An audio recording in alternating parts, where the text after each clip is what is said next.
En el momento en el que uno de los dos ya no desee concederle el divorcio a su cónyuge, entonces vamos a entrar evidentemente en intentar buscar alguna causal para lograr el divorcio por la vía judicial. Pero si podemos tener un consenso, es mucho más sencillo. Nos vamos a ir a nuestra secuencia utilitaria. Le doy la bienvenida rápidamente a Hugo Granda, abogado civil. En nuestra secuencia Usted tiene derecho. Hugo, hola, ¿cómo estás? Bienvenido. Hola Karina, qué gusto estar aquí nuevamente. Muchas gracias por estar aquí. Ahora vamos a ver los divorcios en el Perú y los divorcios y los matrimonios, ¿no? Los dos. Entonces, los consejos legales que tú nos puedes dar para afrontar un divorcio. Empecemos por los divorcios. Los divorcios. Entonces, ¿cuáles son los consejos para divorciarnos de la mejor manera? Bueno, en nuestro país vamos a poder optar por el mecanismo más conveniente siempre que exista un consenso entre las partes. En el momento en el que uno de los dos ya no desee concederle el divorcio a su cónyuge, entonces vamos a entrar evidentemente en intentar buscar alguna causal para lograr el divorcio por la vía judicial. Pero si podemos tener un consenso, es mucho más sencillo. Lo mejor es que las dos partes se pongan de acuerdo. Exactamente. Y que no haya en realidad una pelea judicial. Exactamente. Pero cuando no se pueden poner de acuerdo, han terminado hasta las patas. Ajá. Entonces, comenzamos a buscar las causales. Exacto. ¿Es más rápido divorciarse por causal? No, definitivamente no. Nuestro Código Civil, en el artículo 333, ha establecido 13 causales para poder divorciarse, previendo diferentes contextos que pudieran generar pues la separación o la ruptura de este matrimonio. Pero en definitiva es más largo, es mucho más lento.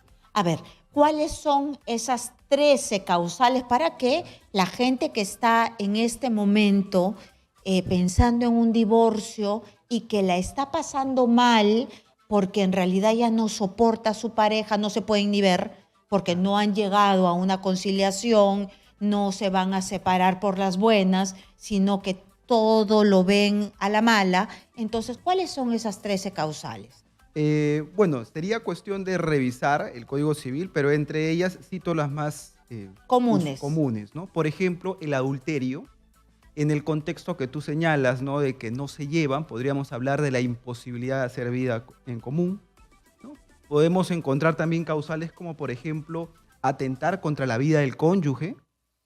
Podemos encontrar causales como la separación de hecho, la separación de cuerpos, y quizás sobre estos puntos sí podemos profundizar porque existe una confusión en la sociedad en la que el matrimonio deja de funcionar, de pronto la pareja, cada quien sigue su rumbo y no disuelven el vínculo matrimonial. Entonces, en el contexto del desarrollo de sus vidas, pueden conocer nuevas parejas, pueden inclusive procrear hijos con estas personas y estarían incurriendo en causales de infidelidad porque no se han roto. En adulterio. En adulterio, porque no se han todavía disuelto el vínculo matrimonial y a pesar de haberse separado, existe la obligación de fidelidad. A pesar de que están viviendo cada quien por su lado, existe la obligación de la asistencia mutua y existe la obligación de la cohabitación. A ver, entonces, el adulterio es, para hacérsela más fácil a todos, la sacada de vuelta. La violencia física o psicológica, que el juez apreciará según las circunstancias, ¿la tiene que determinar un juez? Mira, con referencia a la violencia física o psicológica, se entiende mucho de que ya la puedo acreditar simplemente con haber puesto la denuncia, y no es así. Necesitamos, como tú bien lo has señalado, que esta denuncia trascienda a la vía penal, ¿no? Entonces, allí sí tendríamos una causal válida conforme a la que tú has señalado. Y hago una acotación, porque tú hablabas del famoso adulterio como la sacada de vuelta, y es que no podemos invocar causal de adulterio solamente por esa acción. Ah, no. No.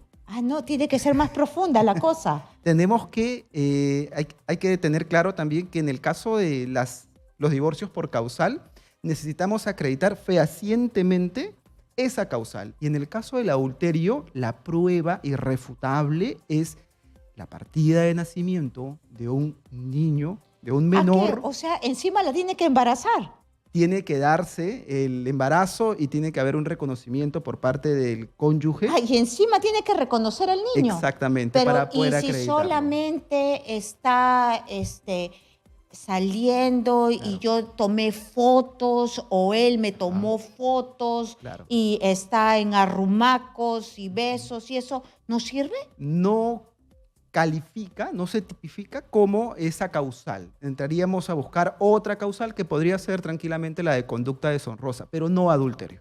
Ya. Ojo, señor, señora. Entonces, señor, si no ve a su esposa embarazada del otro, no es adulterio. Y el niño tiene que haber nacido y tiene que haber el reconocimiento por parte del cónyuge. Porque si no lo reconoce el otro, es hijo de su esposo. Bueno, sí. Dentro del matrimonio. Sí. Exacto. Muy bien. Entonces ya sabe qué es el adulterio. Ahora, la violencia física o psicológica no es con la mera denuncia, sino que tiene que ir al juez. Al juez, es muy bien. El atentado contra la vida del cónyuge. Entonces, ¿eso? Bueno, estos casos que quizás podrían tener un símil con el tipo penal de feminicidio, ¿no? Que estén muy cercanos a ello, entonces entraríamos en este tipo de causales. Ya, entonces el atentado contra la vida del esposo o la esposa ya es algo que ya es extraordinario, porque estás casi entre la vida y la muerte. Claro. Muy bien. La injuria grave que haga insoportable la vida en común. ¿Qué es esto de la injuria grave? Porque debe también tener algunos aspectos para que califique como injuria grave. Bueno, hay que entender como injuria al insulto, ¿no? Al insulto que va a ir en contra de la integridad, sea física o psicológica de la persona. Entonces, cuando estamos en ese contexto, podríamos invocar esta causa. Pero ¿cómo la pruebo? Porque todo es necesario probar. Bueno, deberíamos tener grabaciones, de repente conversaciones de WhatsApp. Hay que dejar en claro también a tus televidentes de que en los procesos de divorcio, las conversaciones de WhatsApp son medios de prueba que sí se admiten en el proceso judicial. Mi recomendación es que legalicen estas conversaciones en notaría para que se pueda acreditar la fecha cierta y estas pruebas puedan actuar de manera más fehaciente. Pero una injuria grave es un insulto, porque para mí sí podría ser una injuria grave. Sí, eso es básicamente el contexto en el que podemos invocar esta causal. Muy bien. Abandono injustificado de la casa conyugal por más de 2 años continuos. 2 años continuos. Claro. No solamente es que voy y lo denuncio por abandono de hogar, sino que tiene que pasar los 2 años. Y aquí de pronto, Karina, lo más resaltante es el término de que tiene que ser injustificado.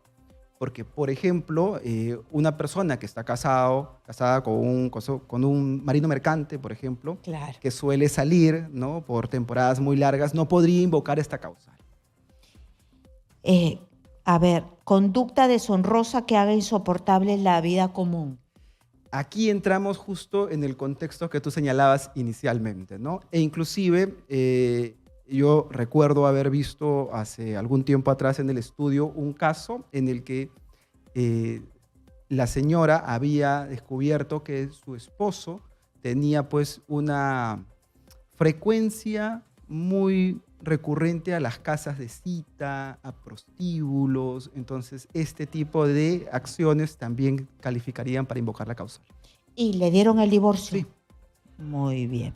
A ver, también está el uso habitual e injustificado de drogas, alucinógenas o sustancias que puedan generar toxicomanía, salvo lo dispuesto por el artículo 347, que debe ser la prescripción de un médico, ¿no? Claro, el aspecto determinante en esta causal es que se tiene que acreditar que el uso de estos estupefacientes no dentro del contexto de la salud. Porque hay que comprender que los fármacos también tienen una dosis, ¿no? Y si podemos acreditar con un examen que esta persona hace uso de otro tipo de drogas. Pero un drogadicto, ¿no? O sea, que sea un drogadicto. Y, muy bien. Enfermedad grave de transmisión sexual, transmitida después de la celebración del matrimonio, y no te la transmitió él, ella. Claro. Otra persona. Por ejemplo, en nuestro país, en el Perú, como parte de los requisitos para el matrimonio está que se tiene que presentar un certificado médico. Entonces, si se entiende que en el momento de contraer nupcias ambos estaban sanos y después de ya estar dentro del desarrollo del matrimonio, uno de los cónyuges pues tiene una enfermedad de este tipo, se presume que ha sido pues transmitido por su pareja. Bueno, entonces ahí sí se rompe inmediatamente. Bueno, invocamos la causal y tendremos que ir por la vía judicial. Con los elementos de prueba podemos lograr el divorcio. Muy bien, señor, señora, usted que se quiere divorciar, nos puede llamar. Nosotros aquí lo ayudamos. 251-9422 y el 940-800-800. Hay que tomárselo a la ligera porque ya sabemos que usted está pasando por un camino tortuoso. Así que si usted quiere y está y cae en alguno de estas causales, pues tiene cómo hacerlo más fácil, me imagino, ¿no? Tiene que pasar por el camino judicial, pero con una causal ya tiene al menos la prueba. Tiene la prueba, hay que tener en consideración también que en nuestro país la familia como institución está muy protegida, ¿no? Entonces, todo proceso de divorcio por causal va a tener que ser llevado por un proceso de conocimiento, que es la vía procedimental más larga, es la más extensa, entonces va a tomar un poco más de tiempo que si fuera por mutuo consenso. Muy bien. Luego también hay la homosexualidad sobreviniente al matrimonio, es decir, no te dijo que era de una orientación sexual y se casaron y tú te diste cuenta en medio del matrimonio. Aquí lo difícil es poder tener pues los medios de prueba, ¿no? Por eso es que no, de repente sí los tienes rápido, ¿no? Bueno, dependerá del contexto, ¿no? De cada relación de pareja y si es que los tienen normalmente, se acreditan con conversaciones de WhatsApp, con fotos y demás. Muy bien. Vamos a dejar las otras para recibir esta primera llamada telefónica.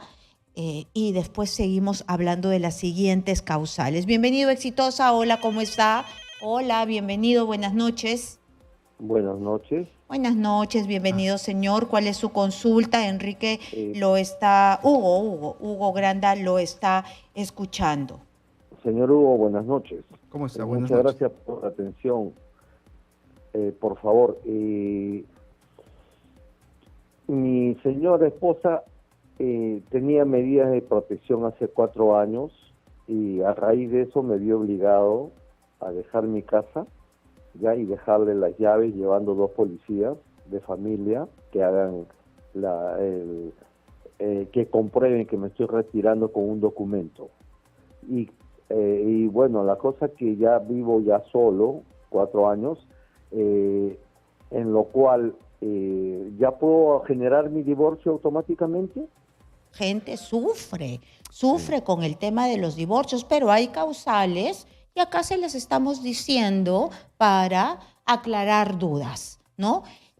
Nos estaba comentando el doctor Granda que en el Perú se encapsula, se protege el tema de la familia y que es bastante difícil divorciarse.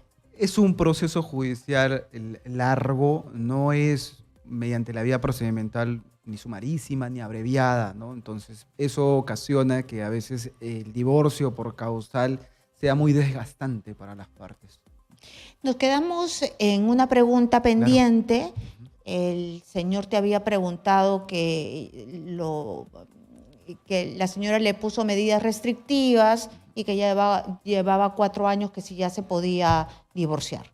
Claro, en este contexto, bueno, las medidas restrictivas son temporales, entonces, habiéndose ya transcurrido 4 años, estaríamos dentro de la causal de separación de hecho.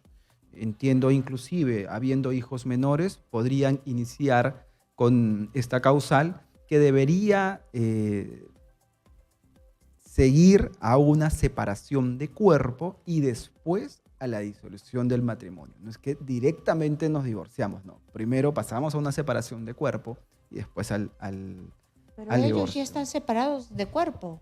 No, hay que comprender de pronto que son conceptos distintos, aunque se perciban como similares, ¿no? La separación de hecho es básicamente por un asunto de voluntades y la separación de cuerpo tiene que ser por la vía judicial o notarial, ¿correcto? Y se va a inscribir en el registro de personas de SUNAR.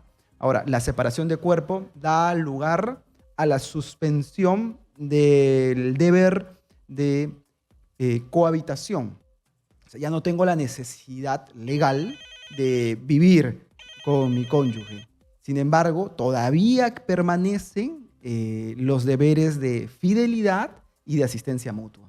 Hay una pregunta por el WhatsApp, hay varias, pero te leo una. Claro. Yo vivo en Argentina, me separé, al año me vine a Perú y me agarró el COVID. O sea, yo vivía en Argentina, me separé, al año me vine a Perú y me agarró el COVID.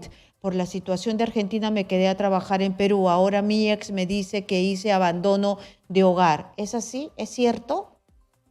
Bueno, esta causal o esta condición que intentan argumentar podría ser discutido porque, por lo que entiendo, esta persona salió para buscar una mejoría para el matrimonio, ¿no? Para la relación. Entonces, es similar al ejemplo del marino mercante.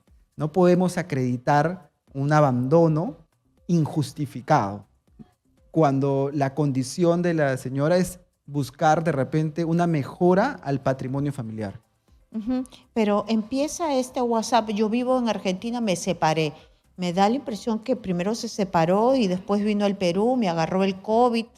Bien complejo, ¿no? Sí. Hay que saber el caso uno por uno, ¿no? Sí, porque como justo hablábamos hace instantes, muchas personas consideran que el hecho simplemente de distanciarse físicamente ya podría empezar a dar lugar a un divorcio, ¿no? O a que cada uno pueda hacer su vida como si fueran solteros, y no es así. De acuerdo. Bienvenido, Exitosa. Hola, buenas noches. ¿Con quién hablamos? Muy buenas noches, señorita. Hola. Por favor, quisiera hacerle una consulta. Por ejemplo, de mí, el esposo que he tenido, así tengo que decir, porque él se ha casado a los 4 años que yo he estado separado con él. Pero ahora recién será 6 años que me ha firmado el divorcio, pero la resolución hasta hoy día no me llega porque tenía que pagar una reparación civil. En este caso, ¿qué hago? En ese caso, ¿qué hace? Es decir, él se casó antes de estar divorciado. Bueno, entre los requisitos para que un matrimonio sea válido es que no haya contraído nupcias con otra persona, ¿no? Entonces ahí hablaríamos ya de un contexto de validez de ese matrimonio en sí. Es decir, su matrimonio es inválido, porque esto tiene un nombre, ¿no? Es bigamia. Exacto. Bigamia básicamente hay un impedimento dentro de los requisitos esenciales para contraer nupcias, y dentro de esos requisitos está que no esté casado, ¿no? En el momento en el que está casado y de repente en alguna provincia contrae matrimonio con otra persona estando casado, porque hay personas que no actualizan su DNI y todavía siguen apareciendo como solteros y así se presentan frente a la sociedad, pues este segundo matrimonio es nulo. Entonces, su segundo matrimonio, señora, es nulo. Y había una reparación civil. ¿Por qué la reparación civil tiene que ver con el matrimonio o es otra cosa? Habría que revisar allí ya el expediente judicial para ver cuáles han sido los argumentos. Sí existen reparaciones civiles, existen indemnizaciones en los divorcios. Cuando hablamos, por ejemplo, de los famosos divorcios del tipo sanción, ¿no? Donde existe un culpable y una víctima, ¿no? Normalmente el culpable es aquel que va a infringir cualquiera de los 3 deberes del matrimonio: fidelidad, cohabitación y asistencia mutua. Y ella, para cobrarle, porque no le ha pagado. Bueno, habría que revisar en ese caso el expediente judicial para ver cuáles han sido los fundamentos que han dado lugar a la reparación, a la indemnización. Pero ya queda claro que el segundo matrimonio es nulo. Bienvenido, Exitosa. Buenas noches. Hola, bienvenida, ¿Hola? Exitosa. Hola, ¿cómo está? El doctor Granda la escucha. ¿Sí? ¿Aló? Bajen el Buenas volumen noches, de su televisor, por favor. Mire, en mi caso, hace 24 años, ¿sí me escuchan, verdad? Sí, por supuesto. Ok, hace 24 años yo me casé civil. Y prácticamente son 23 años que estamos separados. Nunca ha cumplido con la asistencia económica que le corresponde como padre, y el divorcio tampoco me lo quiere dar hasta ahora. Él tiene otra familia, yo tengo otra familia, sin embargo me pone excusas de que no más me quiere dar el divorcio porque simplemente necesita arreglar el tema de los alimentos, porque estamos en proceso judicial por este tema. Ya seguramente en esos meses sale la agencia, pero me chantajea, pues, ¿no? De que no me quiere dar el divorcio. En este caso, ¿qué puedo hacer, doctor? Yo tengo ya otro compromiso, me puedo casar, religioso, se considera bigamia. ¿Cómo puedo hacer en este caso? Gracias por la respuesta. Doctor. Bueno, el contexto es muy similar a lo que sucede en la mayoría de personas, ¿no? Mientras que no esté disuelto el vínculo matrimonial, no pueden o no deben también, están impedidos por ley para poder contraer nupcias con nuevas parejas. Si es que por el contexto de la separación a lo largo de los años, ustedes se han abierto a una nueva relación sentimental, pues estarían incurriendo en una causal de conducta deshonrosa, al margen del tiempo que también daría lugar para una causal de separación de hecho. O inclusive, si es que con esta nueva pareja, ustedes, cualquiera de los dos, ¿no? Porque se entiende que están separados ambos, tuvieran hijos, pues estarían en una causal de adulterio, porque los deberes del matrimonio se van a mantener y se van a sostener en el tiempo hasta que se divorcie, formalmente. Entonces, ella, que es la que se quiere divorciar de él, lo podría denunciar de adulterio porque él tiene otros hijos. Por supuesto. Y si los hijos están reconocidos, entonces tenemos el medio de prueba fehaciente para acreditar recién la causal de adulterio. Claro que sí. Muy bien. Entonces, creo que eso es todo hasta ahora, ¿no? Porque para la próxima semana veremos el matrimonio que no nos quedó tiempo. Claro, claro que sí. Muy bien, muchísimas gracias, doctor Granda. Hemos estado con Hugo Granda, abogado civil. Se nos quedaron algunas preguntitas, pero ya no hay más tiempo. Muchísimas gracias.